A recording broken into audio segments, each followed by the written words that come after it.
मेरे पति ने अपना तबादला दूसरे शहर में करा लिया और मुझे ननंद नंदोई के घर छोड़ दिया।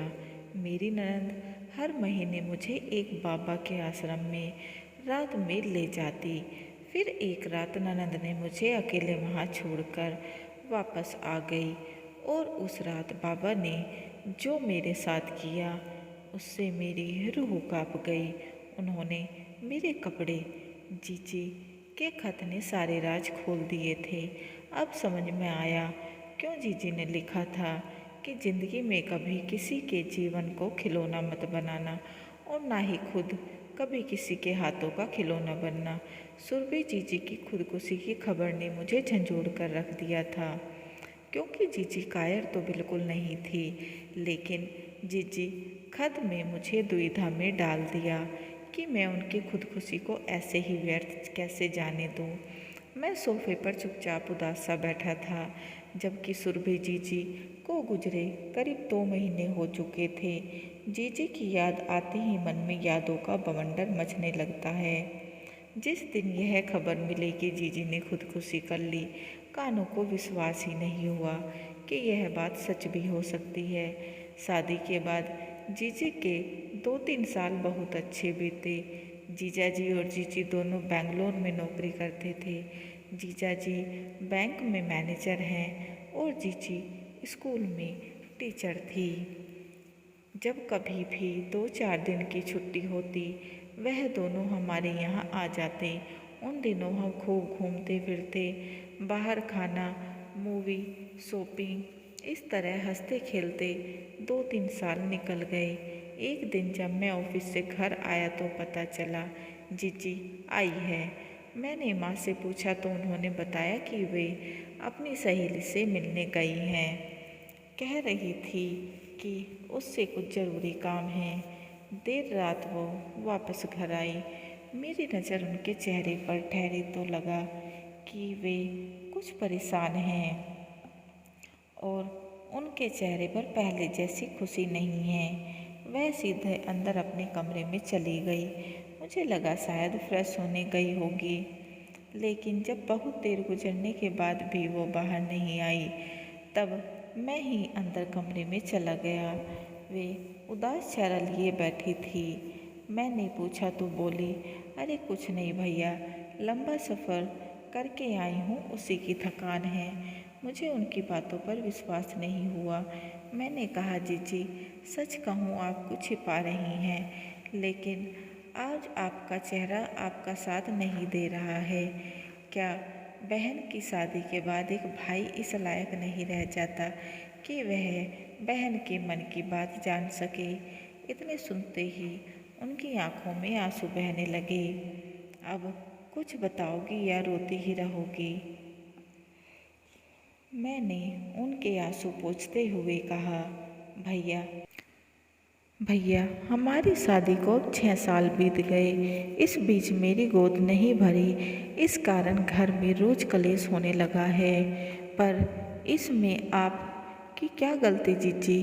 पर भैया मेरी ननद और सास मुझ में ही नुक्स निकालती हैं। हो सकता है जीजी कमी जीजा जी में हो, लेकिन इस बात को उनके घर में कोई मानने के लिए तैयार नहीं। वह तो यही रट लगाए बैठे हैं कि मैं बांझ हूँ। ठीक है जीजी, मैं आपके साथ चलता हूँ और इस बारे में जीजा जी से बात करता हूँ। मैं जीजी के साथ बेंगलोर गया और आधी रात तक उनसे इसी बारे में बात करता रहा। तब जीजा जी बोले, देखो भैया, मैंने तुम्हारी जीजी से शादी की थी तो मेरा भी एक सपना था कि मेरा भी भरा पूरा परिवार हो, घर में बच्चों की किलकारी गूंजे। और वैसे भी बिना बच्चों के शादी का क्या मतलब? बुढ़ापे में कौन पानी देगा? और बिना बेटे के तो मुक्ति भी नहीं मिलती। मैंने उन्हें बहुत समझाया कि मुक्ति तो अपने कर्मों के हिसाब से मिलती है, लेकिन मेरे लाख समझाने के बावजूद वे अपनी बात पर अड़े रहे। अब मैं वहाँ रुककर क्या करता? दुखी होकर वापस लौट आया। एक रात करीब 11 बजे जीजी का फ़ोन आया तो उसने बताया कि मेरे वहाँ से आने के बाद अगले ही दिन जीजी की सास व ननद वहाँ आ गई और बोली, देखो सुरभि, पास के गांव में एक साधु बाबा का आश्रम है, तुम हमारे साथ वहाँ चलो, शायद उनके आशीर्वाद से तुम्हारी गोद भर जाए। मैं उनके साथ चली गई। अब उन्होंने अगली अमावस्या की रात बुलाया है। खैर, अब उनका स्वभाव और व्यवहार मेरे साथ अजीब होता जा रहा है। अब वे दूसरे कमरे में सोने लगे। मैं उनसे क्या कहता सिवा इसके, जीजी थोड़ा सब्र रखो, कुछ दिन में सब ठीक हो जाएगा। लेकिन कुछ दिन ऐसे ही बीत गए। इस दौरान जीजी का फ़ोन नहीं आया, न ही कोई खत। एक दिन मैंने ही फ़ोन कर लिया। तब मेरे बार बार पूछने पर वो बोली, भैया उन्होंने अपना ट्रांसफ़र नागपुर करवा लिया है और अब मैं यहाँ अकेली ही रहती हूँ। कहने के लिए यहाँ मेरी ननद और नंदोई हैं। इतना बोलकर उन्होंने फ़ोन रख दिया। समय बीतता गया और एक दिन जीजा जी के बड़े भाई, जो हमारे ही शहर में रहते थे, रास्ते में मिल गए। बातचीत के दौरान उन्होंने बताया कि जीजा जी ने नागपुर में अपने ही एक सहकर्मी से शादी कर ली। जीजा जी ने दूसरी शादी कर ली। यह सुनते ही मेरी आत्मा काँप गई। मैं तो हक्का बक्का रह गया और सोचने लगा कि यह खबर पाकर जीजी पर क्या गुजरेगी। मैंने रात को जीजी को फ़ोन कर इस बारे में बताया तो वह बोली, भैया मैं जानती थी कि वो ऐसा ही कुछ करेंगे।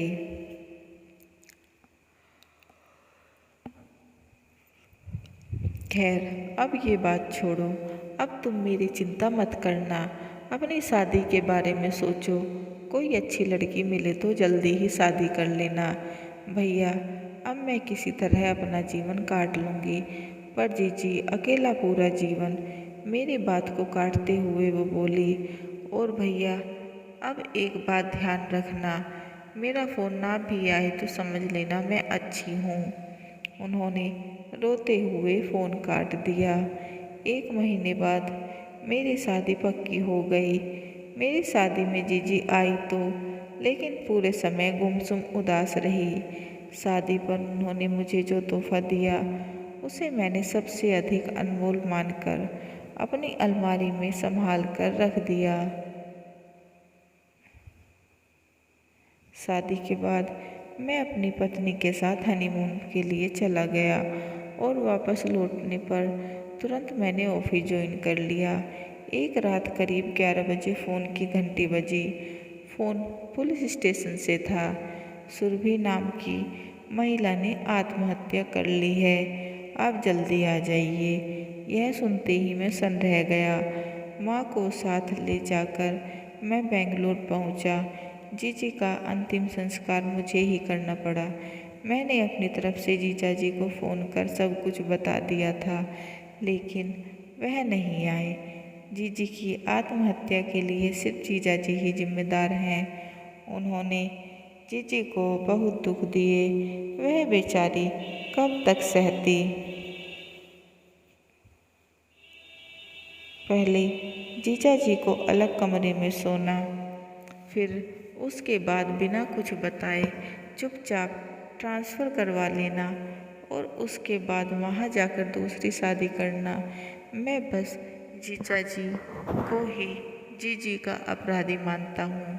मैं अचानक पुरानी यादों से बाहर निकला और अपने कमरे में जाकर बिस्तर पर लेट गया। मेरी पत्नी भी मायके गई हुई थी।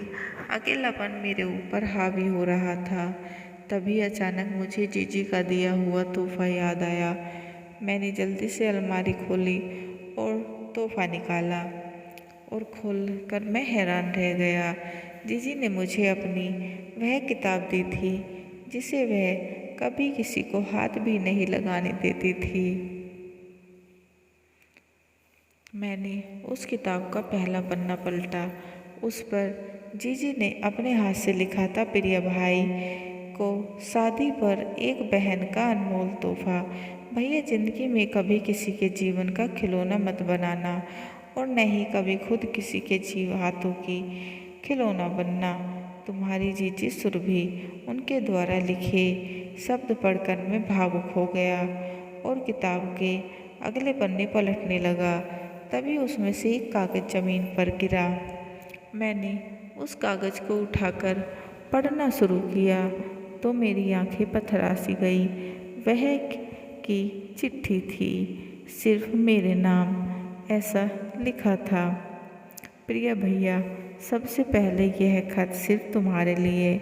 यह याद रखना, इस खत द्वारा मैं कुछ सच्चाई तुम्हारे सामने लाना चाहती हूँ जिनसे तुम अभी तक नहीं जानते। भैया, मेरी सास और ननद रोज मुझे ताने मारती थी कि अब तुम्हारी शादी को 6 साल हो गए हैं, अब तक तुम्हारी गोद भरनी चाहिए। अड़ोस पड़ोस और रिश्तेदारों में भी पूछते रहते हैं कि बहू कैसी है, अभी उसे बच्चा हुआ या नहीं। अगर नहीं हुआ तो किसी साधु या बाबा के आश्रम में ले जाकर उनका आशीर्वाद दिलवाओ। भैया, ऐसी बातों से मुझे बहुत दुख होता है।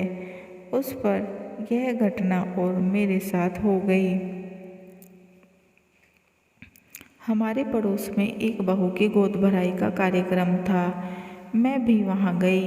एक एक करके सभी औरतों ने बहू की गोद भर दी, लेकिन जब मैं उसकी गोद भरने के लिए उठी तो उसने यह कहकर मुझे गोद भरवाने से इनकार कर दिया कि मैं एक बांझ औरत से अपनी गोद नहीं भरवाऊंगी। उसके मुंह से ऐसे शब्द सुनकर मेरी आत्मा रो उठी। मैं वहाँ से रोते हुए घर वापस आ गई। एक दिन यह बात मैंने अपने ननद को बताई तो वो बोली, इसमें गलत क्या है? 6 साल हो गए, इतने साल में तुम्हारी गोद नहीं भरी तो लोग तुम्हें बांझ ही कहेंगे। भैया, तुम्हें याद है एक बार मैंने तुम्हें फ़ोन पर एक गांव में बाबा के आश्रम के बारे में बताया था।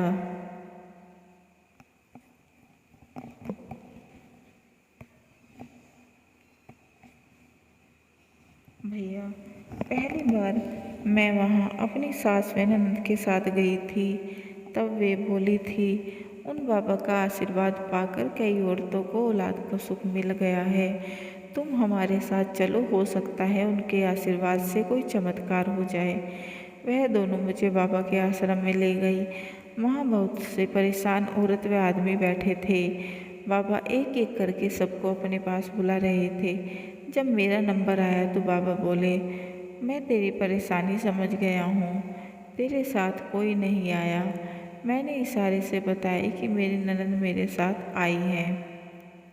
बाबा मेरी ननद से बोले, बहन, मामला बहुत पुराना हो चुका है, समय लगेगा पर फल जरूर मिलेगा। इसे 5 माह तक अमावस की रात यहाँ लाना होगा।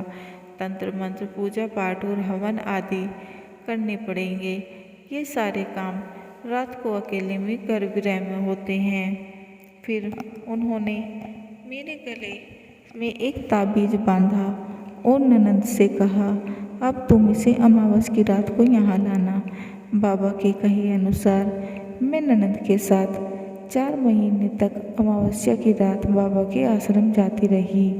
5वीं अमावस्या की रात जब हम बाबा के आश्रम पहुँचे तब बाबा मेरी ननद से बोले, बहन, आज रात 12 बजे गर्भगृह में प्रवेश, तांत्रिक महापूजा में इसे बैठाया जाएगा, चूँकि ये तंत्र क्रिया अकेले में ही की जाती है। इसलिए तुम चाहो तो घर चले जाओ और सुबह आकर इसे अपने साथ ले जाना। उनके कहने पर ननद घर चली आई। उसके बाद वे बाबा लोग मुझे एक अंधेरे कमरे में ले गए। फिर उन्होंने कुछ देर तक जोर जोर से मंत्र पढ़े। उसके बाद बाबा बोले, अब तुम एक एक कर कर अपने बदन के सभी कपड़े उतारो और इस हवन कुंड में डालते जाओ। मैंने कपड़े उतारने से साफ मना कर दिया।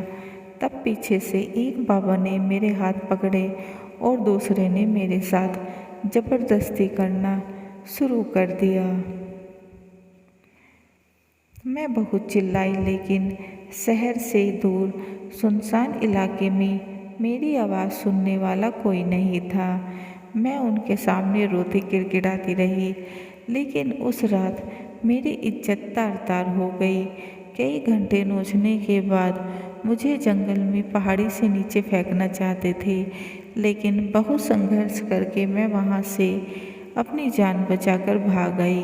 भैया दुराचार का शिकार होने के बाद मैं तुरंत आत्महत्या करना चाहती थी, लेकिन उस स्थिति में मेरी सास व ननद मुझे ही अपराधी मानती, इसलिए मैं जान बचाकर वहाँ गई। जब मैंने ये सब बातें ननद को बताई तो वे बोली, मुझे क्या पता था कि वहाँ तुम्हारे साथ ऐसा होगा। हम लोगों ने तो यही चाहते थे।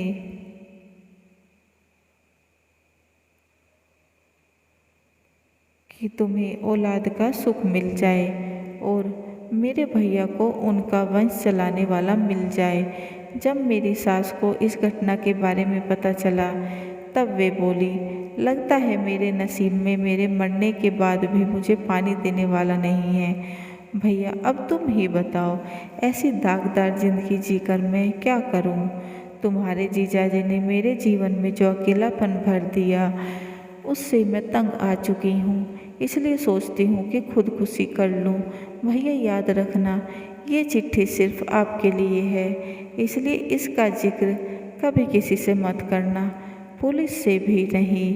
तुम्हारी जीजी सुरभि। चिट्ठी पढ़ने के बाद मेरे मन में यह बात पक्की हो गई कि जीजी की मौत के जिम्मेदार सिर्फ जीजाजी हैं। अब मन तो कर रहा है कि चिट्ठी पुलिस को देकर जीजाजी को, झूठे बाबाओं को उनके किए की सज़ा दिलवाऊं, लेकिन जीजी की चिट्ठी में लिखे शब्दों का सम्मान भी मुझे रखना था कि भैया याद रखना, ये चिट्ठी सिर्फ आपके लिए है, इसका जिक्र कभी किसी से नहीं करना, पुलिस से भी नहीं।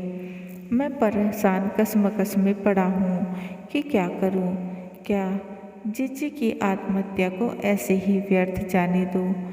शायद ऐसी ही स्थिति को इंसान की मजबूरी कहते हैं। कहानी कैसी लगे कमेंट बॉक्स में ज़रूर बताएं और चैनल को लाइक एंड सब्सक्राइब करना ना भूलें और बेल आइकन को ज़रूर दबाएं ताकि ऐसी ही अच्छी कहानियों के नोटिफिकेशन आपको मिलते रहें।